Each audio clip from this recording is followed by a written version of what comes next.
اعوذ باللہ من الشیطان الرجیم بسم اللہ الرحمن الرحیم۔ ماڈیول ایمانیات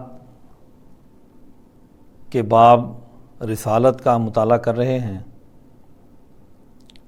آج ہم اس لیکچر میں حضور اکرم صلی اللہ علیہ وسلم کی حیثیت بطور رحمت للعالمین اور کافۃ للناس کا مطالعہ کریں گے۔ قرآن حکیم کی سورت نمبر 21 سورۃ الانبیاء کی آیت 107 میں ارشاد باری تعالیٰ ہے وَمَا أَرْسَلْنَاكَ إِلَّا رَحْمَةً لِلْعَالَمِينَ، کہ ہم نے آپ کو تمام جہانوں کے لیے رحمت بنا کر بھیجا ہے۔ قرآن حکیم کی سب سے پہلی سورۃ الفاتحہ کا آغاز بھی الحمدللہ رب العالمین سے ہوتا ہے کہ وہ رب جو تمام اقوام کا رب ہے، تمام جہانوں کا رب ہے۔ یہ جو العالمین کا لفظ ہے، اس عالمین کے لفظ میں بہت زیادہ وسعت موجود ہے۔ یہ دنیا کی تمام اقوام کے لیے بھی استعمال ہوتا ہے، یعنی انسانوں کی جتنی اقوام دنیا میں موجود ہیں اس کے لیے استعمال ہوتا ہے، اور اسی طرح جتنے جہان ہیں ان کے لیے استعمال ہوتا ہے۔ اب اس وسعت کے ساتھ ہم جب رحمت کو، اس کے معنی کو سامنے رکھتے ہیں، تو پھر اس کے بعد دوسری آیت میں کہا گیا کہ الرحمن الرحیم، کہ اللہ تعالیٰ رحمان ہے اور رحیم ہے، تو اس کی رحمت پوری اقوام کے لیے ہے۔ تو ایسے ہی حضور اکرم صلی اللہ علیہ وسلم کی رحمت بھی دنیا کی تمام اقوام کے لیے ہے، خواہ وہ آپ کے ماننے والے ہوں یا آپ کے ماننے والے نہ ہوں۔ اب آپ کا یہ رحمت کا عمل دنیا کی تمام اقوام کے لیے، اور بالخصوص جو آپ کے بعد آنے والی اقوام ہیں، قیامت تک آپ کے دنیا سے پردہ کر جانے کے بعد قیامت تک آنے والی اقوام کے لیے یہ رحمت کیسے بنے گا؟ دیکھیے، حضور اکرم صلی اللہ علیہ وسلم جب دنیا میں تشریف لے کر آئے تو انسانیت تنگیوں سے دوچار تھی۔ انسانوں کو مخلوق کے آگے جھکایا جاتا تھا، کہیں بتوں کے نام پر، کہیں دولت کی بھیڑ چڑھایا جاتا تھا، کہیں اور خواہشات کے نام پر۔ دراصل غیر اللہ کے نام پر ہونے والے، اللہ کے ماں سوا ہونے والے جتنے بھی کام ہیں وہ انسانی خواہشات ہیں جن کے آگے انسانوں کو جھکایا جاتا ہے، اور یوں انسانیت تنگیوں سے دوچار ہو جاتی ہے، اور ایک خاص طبقہ اس سارے عمل سے فائدہ اٹھاتا ہے۔ تو اب آپ کی رحمت پوری انسانیت کے لیے کیسے بنے گی؟ آپ نے قرآن حکیم کے پروگرام پر ایک جماعت تیار کی۔ وہ جماعت ہمارے سامنے، اس کا تعارف جماعت صحابہ کا ہے، جو آپ کی مقدس جماعت ہے۔ آپ نے وہ پورے قرآن کے پروگرام کی تعلیم اس جماعت کو دی، اور پھر اسی جماعت نے ریاست مدینہ تشکیل دی حضور اکرم صلی اللہ علیہ وسلم کی قیادت میں۔ اور ایک وقت ایسا آیا کہ یہ ایک پرامن اور خوشحال معاشرہ بن گیا، اور جب حضور اکرم صلی اللہ علیہ وسلم دنیا سے پردہ فرما گئے تو آپ کی اسی مقدس جماعت صحابہ نے آپ کے اس رحمت کے پروگرام کو، امن اور خوشحالی، انسانیت کی خبر گیری کے پروگرام کو پوری دنیا کے اندر پھیلا دیا، اور اس وقت کے دو بڑے عالمی نظام قیصر اور کسریٰ کو توڑ کر اس کی جگہ ریاست مدینہ کے اس نظام کو پوری دنیا میں پھیلا دیا۔ یوں حضور اکرم صلی اللہ علیہ وسلم پوری دنیا کے لیے رحمت للعالمین بن گئے۔ اب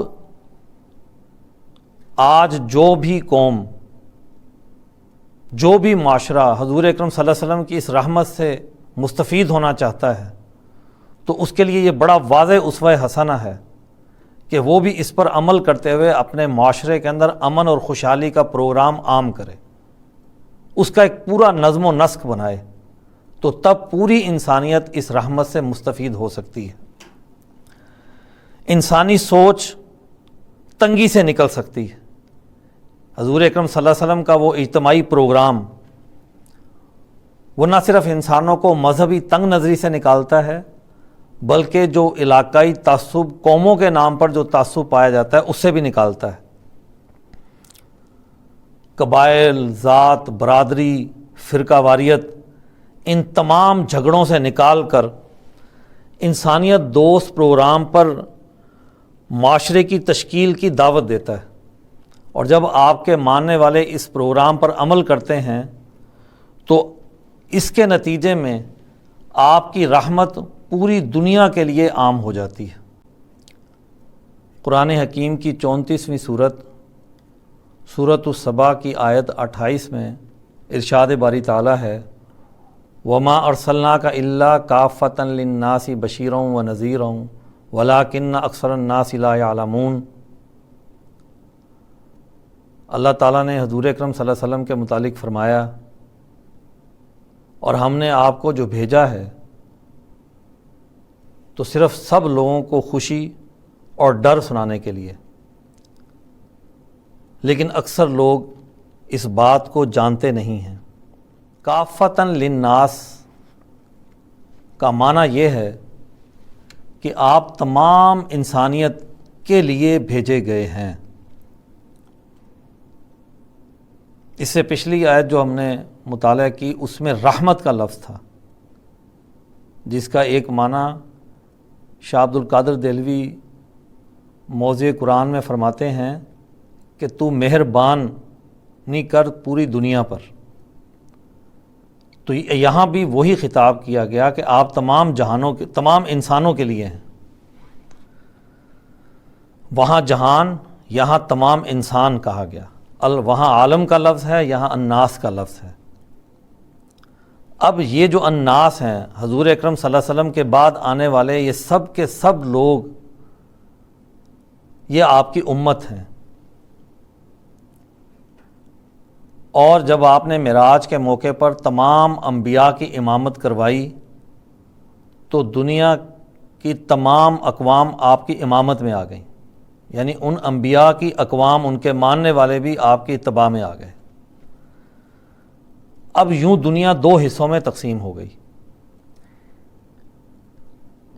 ایک امت وہ جس نے آپ کے پروگرام کو قبول کر لیا، یعنی امت اجابہ، اور ایک امت وہ جس کو اس اجابہ نے دعوت دینی ہے، یعنی امت دعویٰ، یعنی اب ان پر لازم ہے کہ ان کو دعوت دیں۔ اسلام فرق صرف ظالم اور مظلوم کا کرتا ہے، باقی اس کی دعوت تمام دنیا کے لیے عام ہے۔ جو اس دعوت کو قبول نہیں کرتا اور مقابلے پر آ جاتا ہے اور اس انسانیت دوست پروگرام کو توڑنا چاہتا ہے، تو صرف اس سے وہ اعلان برات کر کے اس کا سسٹم سوسائٹی سے توڑتا ہے۔ باقی تمام انسانیت کے لیے وہ خیر خواہ ہے، اور آپ صلی اللہ علیہ وسلم کی یہ حیثیت تمام انسانیت کے لیے ہے۔ تو اس لیے جب ہم اس نظریے کو اپناتے ہیں کہ آپ تمام انسانوں کے لیے مبعوث کیے گئے ہیں،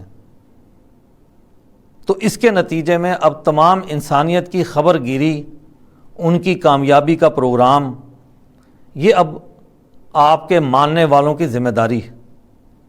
جو انسانیت میں تقسیم، تفریق کسی بھی عنوان سے ہو، اس کا راستہ بند ہوتا ہے، اور ایک مسلمان حضور اکرم صلی اللہ علیہ وسلم پر ایمان رکھنے والا پوری انسانیت کی سوچ لے کر آگے بڑھتا ہے۔ پھر اس کی کوئی چیز اسے روکتی نہیں ہے۔ وہ تمام عمل انسانی جو قانون اللہ تعالیٰ نے دیا ہے، اس کے دائرے میں رہتے ہوئے وہ ایک ہمہ گیر پروگرام لے کر آتا ہے، اور اس سے پوری انسانیت کو مستفید کرتا ہے۔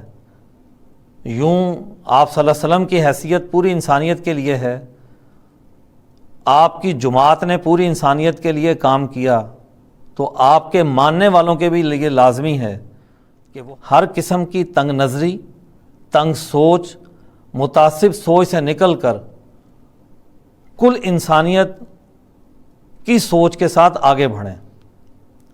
اس سے وہ ہر قسم کی فرقہ واریت سے بھی بچیں گے، قومی جھگڑوں سے بھی بچیں گے، علاقائی جھگڑوں سے بھی بچیں گے، اور پوری انسانیت کی ترقی کے لیے آگے بڑھیں گے۔